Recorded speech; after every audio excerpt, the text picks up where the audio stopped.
അപ്പോൾ കൂട്ടുകാരെ, നല്ല നാടൻ കുടംപുളിയും എത്തിക്കഴിഞ്ഞു. കുറേ ദിവസങ്ങളല്ല മാസങ്ങളായി കുടംപുളി ഉണ്ടോ ടീച്ചറേന്ന് പലരും ചോദിക്കുന്നു. അപ്പോൾ നമ്മൾ ഇതുവരെയും കുടംപുളി ഞാൻ കൊടുത്തില്ല. ആദ്യം ഒരു പ്രാവശ്യം മാത്രം ഒരു 1/2 കിലോ സാമ്പിൾ എടുത്തുകൊണ്ട് കൊടുത്തു. പക്ഷേ എനിക്ക് തൃപ്തിയായില്ല. അത് കഴിഞ്ഞ് ഒരാളിനോട് ചോദിച്ചപ്പോൾ ഞാൻ പറഞ്ഞു അത് എനിക്ക് തൃപ്തിയില്ല എന്ന് പറഞ്ഞു. എന്നോട് ചോദിച്ചപ്പോൾ വേണേൽ എനിക്കിത് കൊടുക്കാൻ, പക്ഷേ എനിക്ക് തൃപ്തിയില്ലാത്ത സാധനം ഞാൻ കൊടുക്കാൻ എനിക്ക് താല്പര്യപ്പെടുന്നില്ല. ഇപ്പോൾ എനിക്കിത് നല്ല കുടംപുളി കിട്ടി. എവിടെ നിന്നറിയാവോ? കുമളിയിലുള്ളൊരു നല്ല അറിയാവുന്ന ഒരു കർഷകൻ്റെ കയ്യിൽ നിന്നാണ്. എനിക്കൊരു 50-55 കിലോ കുടംപുളിയെ കിട്ടിയിട്ടുള്ളൂ കേട്ടോ. അത്രയേ ഇപ്പോൾ എനിക്ക് കൊടുക്കാൻ പറ്റത്തുള്ളൂ. അപ്പോൾ ഇത് ഞാൻ നിങ്ങളെ കാണിക്കാം. ഇതിൻ്റെ പ്രത്യേകത അദ്ദേഹം എനിക്ക് പറഞ്ഞു തന്നു. എനിക്ക് കാര്യം സ്വന്തമായിട്ട് എനിക്ക് കുടംപുളി ഇല്ലാത്തതുകൊണ്ട് എനിക്ക് അതിനെക്കുറിച്ച് വ്യക്തമായിട്ട് അറിയത്തില്ല. അദ്ദേഹം പറയുന്നത് ഇത് നാടൻ പുളിയാണ്. നിങ്ങൾ സൂക്ഷിച്ച് നോക്കിയാൽ അറിയാം. ഇതിൻ്റെ തിക്നെസ് കേട്ടോ വലിയ കട്ടിയുള്ളതല്ല. അപ്പം ഞാൻ ചോദിച്ചു കട്ടിയുള്ളതല്ലേ നല്ലതെന്ന്. അത് ബ്ലോക്ക് പുളിയാണെന്ന് അപ്പോൾ അദ്ദേഹം പറഞ്ഞു തന്നു.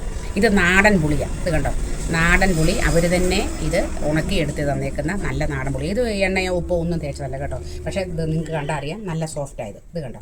അപ്പം നല്ല പുളി നമുക്ക് എത്തിക്കഴിഞ്ഞു. ഈ പുളിയെ നമ്മൾ 1 കിലോയോ 1/2 കിലോയോ നിങ്ങളുടെ ആവശ്യത്തിനനുസരിച്ച് നമ്മൾ തരാം. ഞാൻ ഒന്നുകൂടെ പറയാം, എൻ്റെ കയ്യിൽ അധികം അളവില്ല. 55 കിലോയെ എനിക്ക് കിട്ടിയിട്ടുള്ളൂ. അത് ഞാൻ പാക്ക് ചെയ്ത് ഇവിടെ ഇത് കണ്ടോ നിങ്ങൾക്ക് കാണാം 1 കിലോയും ഒക്കെ 1/2 കിലോയൊക്കെ ആയിട്ട് പാക്ക് ചെയ്ത് വെച്ചിട്ടുണ്ട്.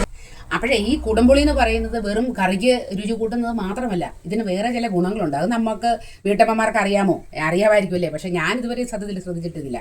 ഇത് ദഹനത്തിന് നല്ലതാണ്. വയറ്റിലെ ആസിഡ് ബാലൻസ് ചെയ്യാൻ സഹായിക്കുന്നത്, അതായത് ദഹനം മെച്ചപ്പെടുത്താൻ സഹായിക്കുന്ന ഒരു സുഗന്ധ വ്യഞ്ജനം കൂടിയാണ് നമ്മുടെ ഈ കുടംപുളി. വണ്ണം കുറയ്ക്കാനും സഹായിക്കും കേട്ടോ. HCA അതായത് ഹൈഡ്രോക്സി സിട്രിക് ആസിഡ് എന്ന് പറയുന്ന ഒരെണ്ണം ഇതിനകത്തുണ്ട്. അത് ശരീരത്തിലെ കൊഴുപ്പ് സംഭരണം കുറയ്ക്കാൻ സഹായിക്കുമെന്നാണ് പഠനങ്ങൾ പറയുന്നത്.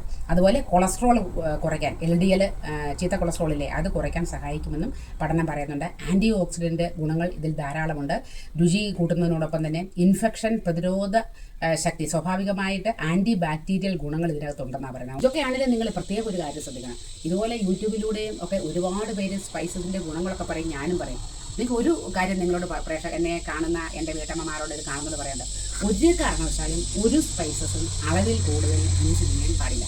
മീൻകറിക്കെന്നല്ല, ഇത് ഇപ്പോൾ ഞാനിപ്പോൾ ഇത് പറഞ്ഞത് ഈ പ്രതിരോധശക്തി കൂട്ടുമെന്നും അല്ല ദഹനത്തിന് നല്ലതാണെന്നും പറഞ്ഞ് ഇതുകൊണ്ട് ഒരു കാരണവശാലും അളവിൽ കൂടുതൽ നമ്മൾ യൂസ് ചെയ്യുന്ന നമ്മുടെ ശരീരത്തിന് നല്ലതല്ല. എനിക്ക് കിട്ടിയിരിക്കുന്ന ഈ അളവിനെ കുറിച്ച് ഞാൻ പറഞ്ഞല്ലോ. അപ്പോൾ ഇത് തീർന്നു കഴിഞ്ഞാൽ കൃത്യമായും എനിക്ക് നല്ലതാണെന്ന് ബോധ്യമുള്ള പുളി കിട്ടിയെങ്കിൽ മാത്രമേ രണ്ടാമത് തരാനായിട്ട് ഉണ്ടാവുള്ളൂ കേട്ടോ. അപ്പോൾ താങ്ക് യു.